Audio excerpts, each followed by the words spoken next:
walaupun aku nggak belum mendalami terlalu dalam terkait dengan data-data sejarah.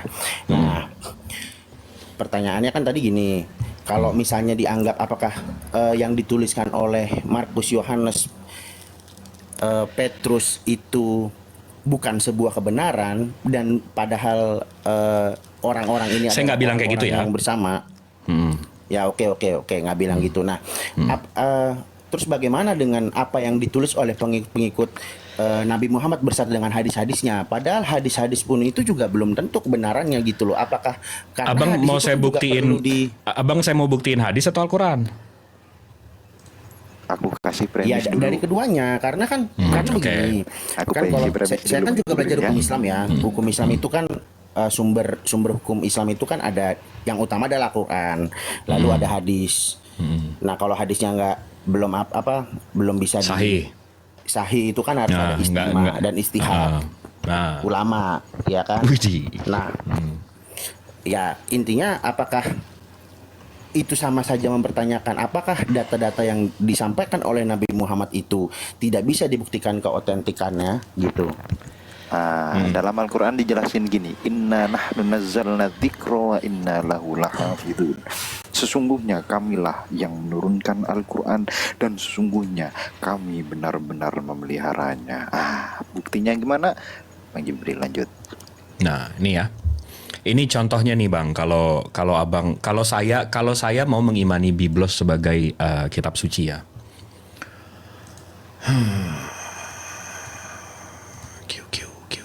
Sebentar ya. Live. Makanya nyebrang tole Bang. Tabrak Tapi nanti. nggak apa-apa. Nih. Kalau Al-Quran, ini timeline saya bikin. Nabi Muhammad lahir di 571, meninggal di 632. Habis itu ini ada manuskrip Al-Quran. Ini saya nggak asal tulis doang, kita cocokin sekarang. DAM 01271, tulisannya ini ditulis di antara tahun 578 ke 669. Ya, berarti ini ditulis waktu nabinya masih hidup. Kita lihat, kita ke carbon dating. Ini dari Islamic Awareness. Di sini ada data carbon dating. Jadi setiap manuskrip atau setiap tulisan itu ada carbon datingnya. Nah, ini So That's by 1993, Stanford 2007, DAM 0127 ya. Sama seperti yang tadi ya. 0127. Ini di sini ditunjukin 2 lembar, padahal banyak sebenarnya. Ya.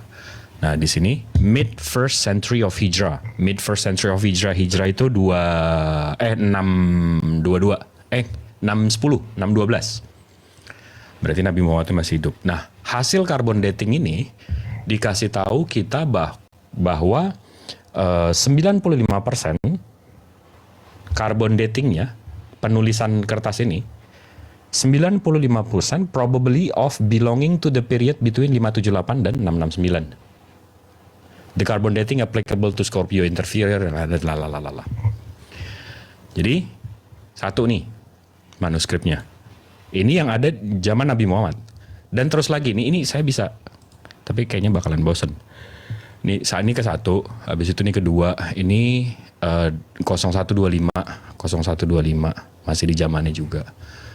Habis itu, dan ini terus 1, 2. Ini yang diklaim paling tua, padahal bukan paling tua. Ini yang di Birmingham, ini cuma 2 lembar.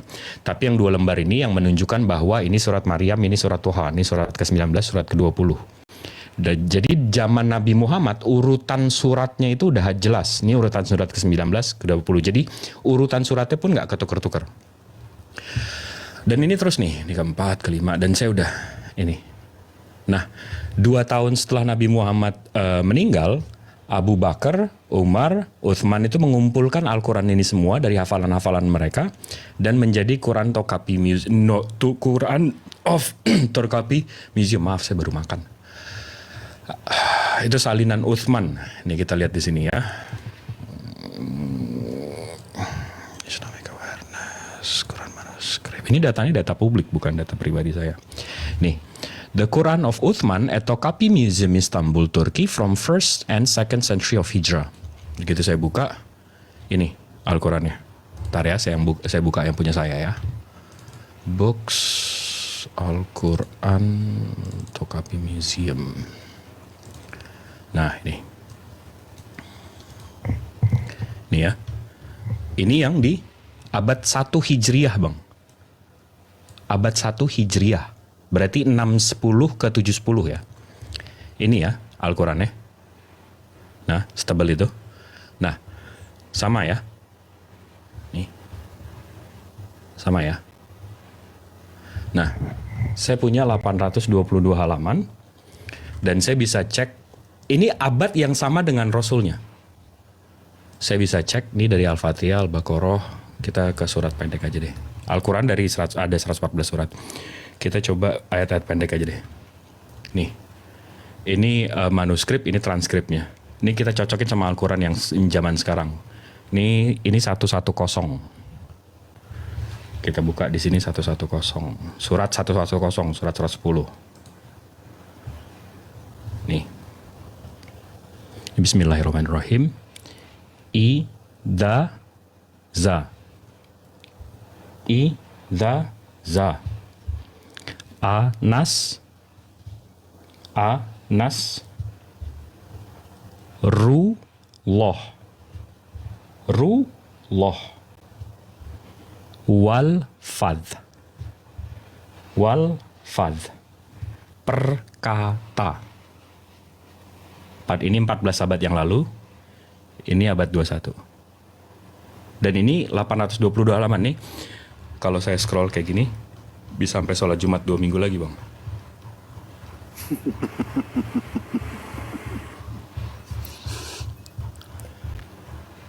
Nah, jadi ini abad yang sama dengan Rasulnya.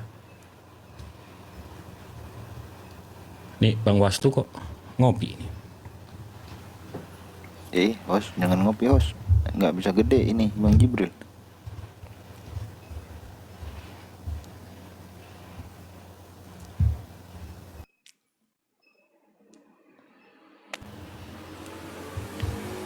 Bang Wastu.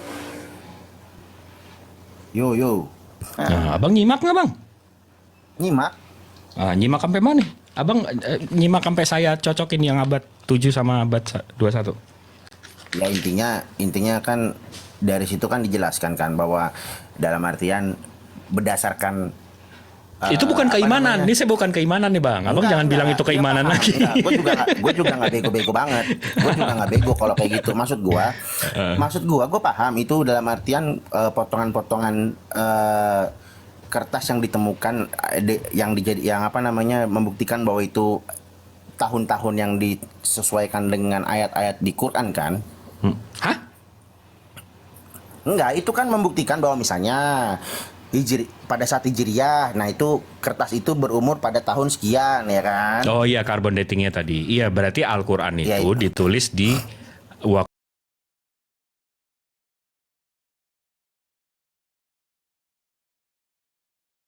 Nah, yang punya Abang gimana, Bang? Ya kalau punya kita kan sama aja, ibaratnya itu juga ditulis oleh murid-muridnya Yesus dan itu ada bukti tertulisnya juga. Nah, mana? Ya ada, itu kan disimpan semua di Katolik Roma. Oke, nih kita bukti-buktinya itu kan bukti-bukti kayak apa